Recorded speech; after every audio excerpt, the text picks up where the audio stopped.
J'étais à la direction centrale de la police judiciaire, la DCPJ, le jeudi dernier. J'y suis entré à 8h30 pour en sortir à 11h30. Bonjour chers abonnés, on se retrouve encore pour une nouvelle vidéo. Comme vous l'avez constaté au titre, donc je vous laisserai humblement regarder la vidéo et je vous demande juste de vous abonner à la chaîne, de partager la vidéo et de la liker au maximum pour que d'autres personnes aussi puissent regarder alors cette vidéo. On se capte juste après elle. L'entretien s'est très bien déroulé. J'étais à la direction centrale de la police judiciaire, la DCPJ, le jeudi dernier. J'y suis entré à 8h30 pour en sortir à 11h30.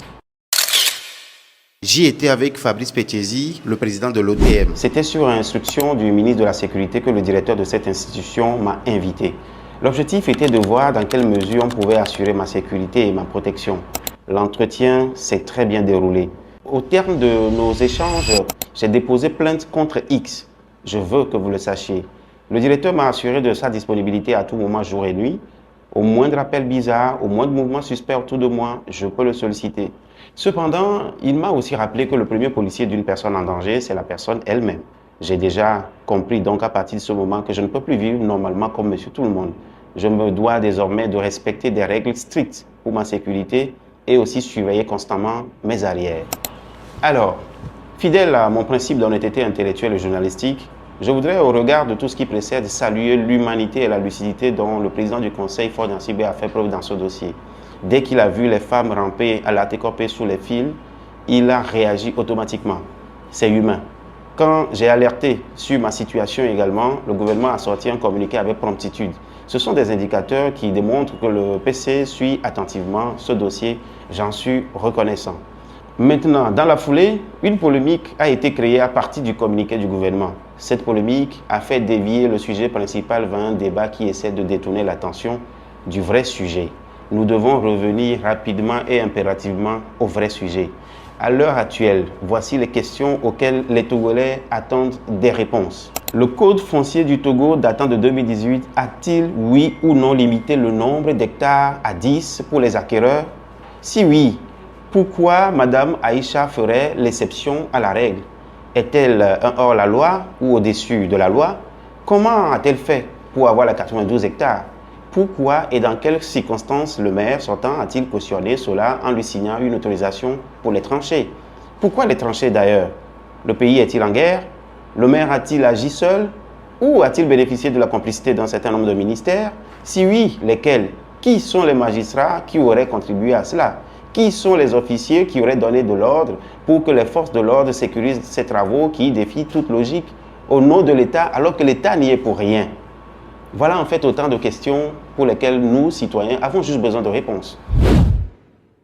Alors, pour la petite histoire, depuis que j'ai commencé mes premiers pas sur LCF en 2015, en passant par la chaîne internationale Vox Africa, j'ai fait de la recherche de la vérité ma boussole.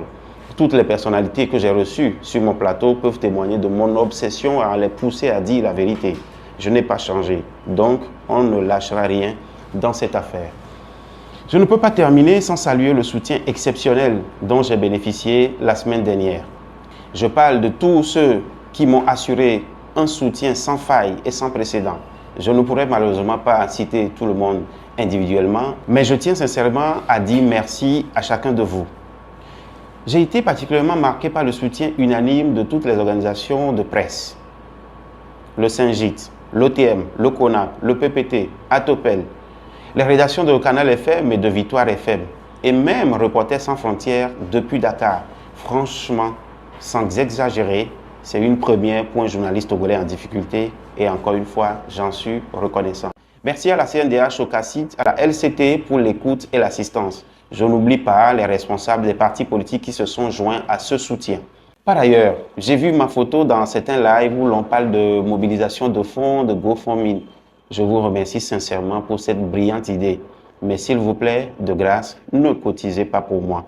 Ce n'est pas nécessaire. Je ne fais pas ce que je fais pour gagner de l'argent ou pour obtenir un visa. Je vous remercie.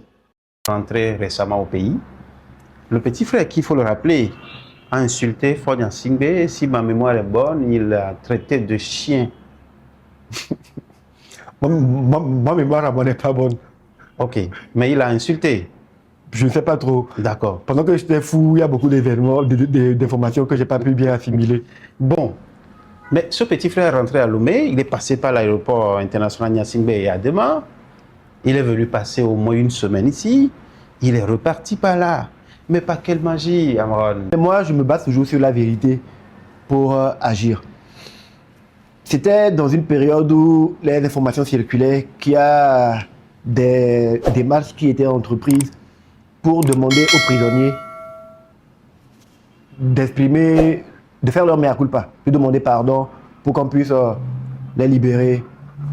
J'ai vu d'autres dire aux gens, non, ne demandez pas pardon, nous avons nos moyens de vous libérer et tout, et tout, et tout, et tout. Mais lui, il n'a pas demandé pardon. Moi, je l'ai fait.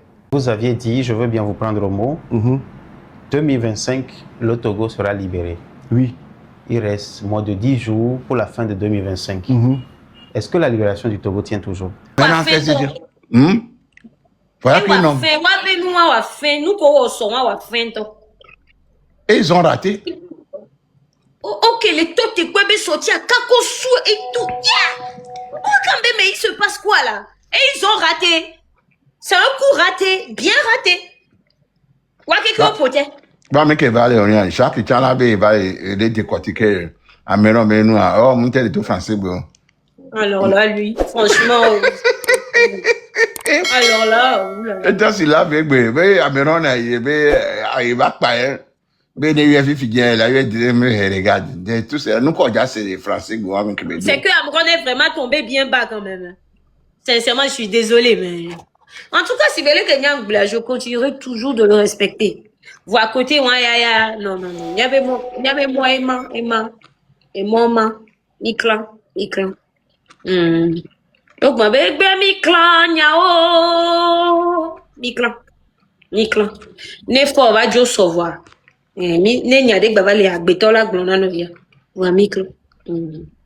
C'est vraiment triste. Beva vonene. Et y est tombé à ma viva les globes d'année.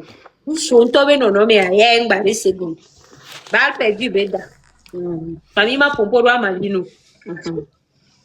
En tout cas, idéologie me les suivre. Ma béton me les suivre. Donc, ce n'est pas parce que Améa n'est que mille et tiens, idéologie, va les, ça. Si elle est que chef canton Grenet, c'est lui. Donc, je le suis. Tu as le dit, avec tout tagli. Parce que dans les Kenya, il y a quoi, Grenet, Beva 3, idéologie me les suivre. Puis, il y a le Kasongo, puis il y a Kasongo, oh, Kasongwa. Quel live, vous voyez, Datim, même en live, il y a parce qu'il veut me laisser ouvrir mon compte aussi. Puisque c'est mon 3e live sur le compte, donc, pour que le compte a bien été invité, quoi. Non, le 4e, donc, voilà. Merci d'avoir regardé la vidéo jusqu'ici. J'espère que vous l'avez aimé. Et dites-nous dans les commentaires tout ce que vous pensez de tout ce qu'ils ont eu à dire jusqu'à la fin. N'hésitez pas à partager la vidéo, de la liker et de vous abonner au maximum.